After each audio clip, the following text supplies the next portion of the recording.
सोनोग्राफीत जुळी मुलं, डिलिव्हरीनंतर घडला चमत्कार, डोळे उघडेनात. काय घडलं? ही घटना बिहारमधील बेगुसराय जिल्ह्यातील वीरपूर पोलीस ठाण्याच्या हद्दीत येणाऱ्या लक्ष्मीपूर चौक परिसरातील एका खासगी रुग्णालयाशी संबंधित असल्याचं समोर आलं आहे.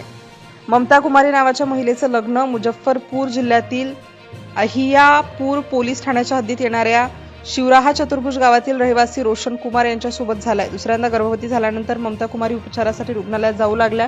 गेल्या वर्षी म्हणजेच 19 नोव्हेंबर 2025 रोजी त्या वीरपूरच्या सरकारी रुग्णालयात गेल्या होत्या. तिथे डॉक्टरांना तपासल्यानंतर महिलेने आपल्या पोटात 2 मुलं असल्याचं सांगितलं. प्रसूतीची वेळ जवळ येत असल्यामुळे डॉक्टरांनीही तिची योग्य काळजी घेण्याचा सल्ला दिला. त्यानंतर तिला खासगी रुग्णालयात जाण्याचा सल्ला देण्यात आला आणि इथूनच या संपूर्ण प्रकरणाला एक वेगळं वळण मिळालं. महिला वीरपूर पोलीस ठाण्याच्या हद्दीत लक्ष्मीपूर चौक येथील आशा किरण आरोग्य सेवा सदन या खासगी रुग्णालयात पोहोचली. तिथे तिची भेट निशा कुमारी आणि उज्ज्वला कुमारी यांच्याशी झाली. महिलेच्या म्हणण्यानुसार डॉक्टरांनी तिची प्रसूती सुरक्षितपणे करून देण्याचं आश्वासन दिलं. त्यावेळी महिलेच्या मनातही फारशी शंका नव्हती. उलट 2 मुलं जन्माला येणार असल्यामुळे कुटुंबियांमध्ये आनंदाचं वातावरण होतं. मात्र प्रसूतीच्या वेळी नेमकं काय घडलं याबद्दल आता अनेक प्रश्न उपस्थित होत आहेत. कारण ममता कुमारीच्या म्हणण्यानुसार डिलिव्हरीच्या वेळी तिला 2 बाळांच्या रडण्याचा आवाज ऐकू आला होता, पण त्यानंतर अचानक तिची प्रकृती बिघडली आणि ती बेशुद्ध झाली. महिलेने सांगितलेल्या माहितीनुसार तिला शुद्ध आली तेव्हा परिस्थिती वेगळी होती. 2 बाळांचा आवाज ऐकल्याचं तिला आठवत होतं. त्यामुळे आपल्या दोन्ही मुलांना पाहण्यासाठी ती आतुर होती, पण तिच्यासमोर फक्त एकच बाळ होतं. सुरुवातीला कदाचित प्रसूतीनंतरच्या गोंधळामुळे असं काही झालं असेल असं कुटुंबियांना वाटलं असावं.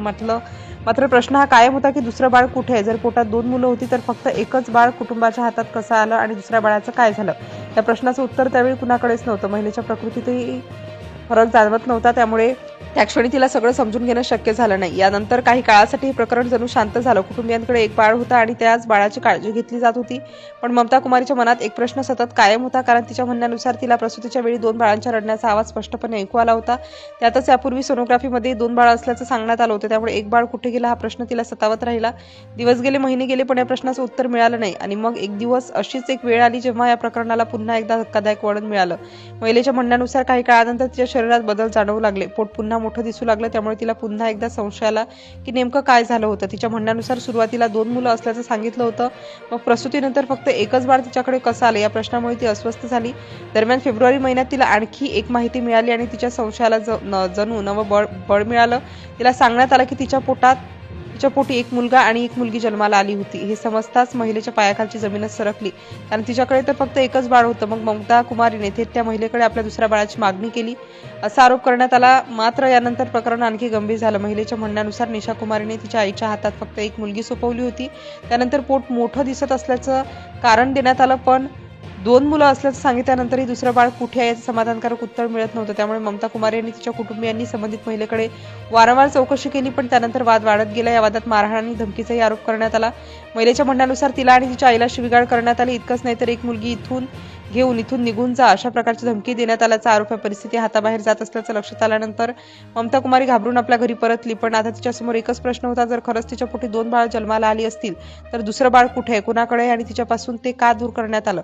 या प्रश्नांची उत्तर मिळवण्यासाठी तिने आपल्या कुटुंबियांना हा सगळा प्रकार सांगितला.